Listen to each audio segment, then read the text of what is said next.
অনুপম, তুমি ছিলে সকালবেলা নানুর থানার সামনে, সেখানে আরএসএস এবং বিজেপির সদস্যরা গিয়েছিলেন, তারা ডেপুটেশন জমা দিতে চান, কিন্তু সেই ডেপুটেশনও নিতে চায়নি নানুর থানা।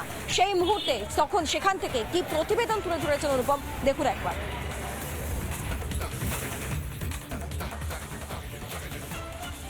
বীরভূমের নানুরে একজন রাষ্ট্রীয় স্বয়ংসেবক সংঘের সদস্য এবং বিজেপি সদস্যকে যেভাবে প্রকাশ্যে হুমকি দিয়েছে তৃণমূল নেতারা এবং তৃণমূলের পার্টি অফিসে ঢুকিয়ে তাকে যেভাবে হুমকি দেওয়া হয়েছে, তাতে আতঙ্কিত তার পরিবার।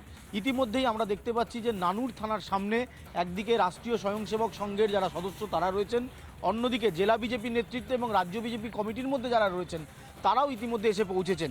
তারা একটি স্মারকলিপি দেওয়ার জন্য এসেছিলেন, কিন্তু তাদের যেটা অভিযোগ যে নানুর থানার তরফে সেই স্মারকলিপি গ্রহণ করা হয়নি।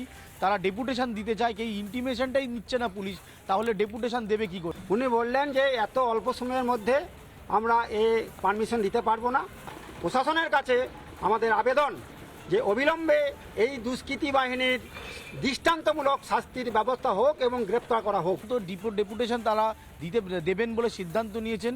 আগামীকাল এই ডেপুটেশন দেওয়ার কথা থাকলেও আগামীকাল পুলিশ কোনো অনুমতি দিচ্ছে না।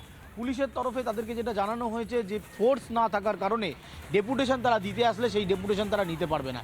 এখন প্রশ্ন হচ্ছে, একটি সংঘ তারা ডেপুটেশন দেবেন, একটি রাজনৈতিক দল ডেপুটেশন দেবেন, এর সাথে ফোর্সের কি বিষয় সেটা হয়তো পুলিশ কর্তারা বলতে পারবেন। তবে আপাততভাবে যে ঘটনা নানুর বিধানসভার মধ্যে ঘটলো, প্রকাশ্যে এক যুবককে যেভাবে হুমকি দেওয়া হয়েছে এবং তাকে যেভাবে ভয় দেখানো হয়েছে, মারধর করা হয়েছে বলে অভিযোগ করছেন, তাতে একাধিক তৃণমূল নেতার নাম প্রকাশ্যে আসছে। নাম হচ্ছে আপনার এইখানকার যে নানুর ব্লকের কৃষি দপ্তরের কর্মদক্ষ এবং উচ্চকরণ অঞ্চলের সভাপতি শেখ মিলন এবং আজিজুল শেখ, আদর শেখ, এদের নেতৃত্বে 20-25 জন এই গুন্ডা বাহিনী এই ধরনের ঘটনা ঘটিয়েছে এবং তাদের বিরুদ্ধে পুলিশ কড়া ব্যবস্থা নিক এই আর্জি জানিয়েই আগামীকাল তারা ডেপুটেশন দিতে চাইছেন।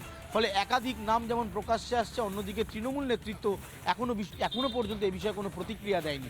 তাই ডেপুটেশন দেওয়ার জন্য যে ইন্টিমেশন পুলিশকে দিতে হয় সেটা দিতে নানুর থানায় এসেও কার্যত খালি হাতে ফিরে যেতে হচ্ছে রাষ্ট্রীয় স্বয়ংসেবক সংঘের সদস্য এবং জেলা বিজেপি নেতৃত্বকে। ক্যামেরায় ওয়াসিম আহমেদের সাথে অনুপম পাত্র, রিপাবলিক বাংলা, নানুর বিধানসভা, বীরভূম।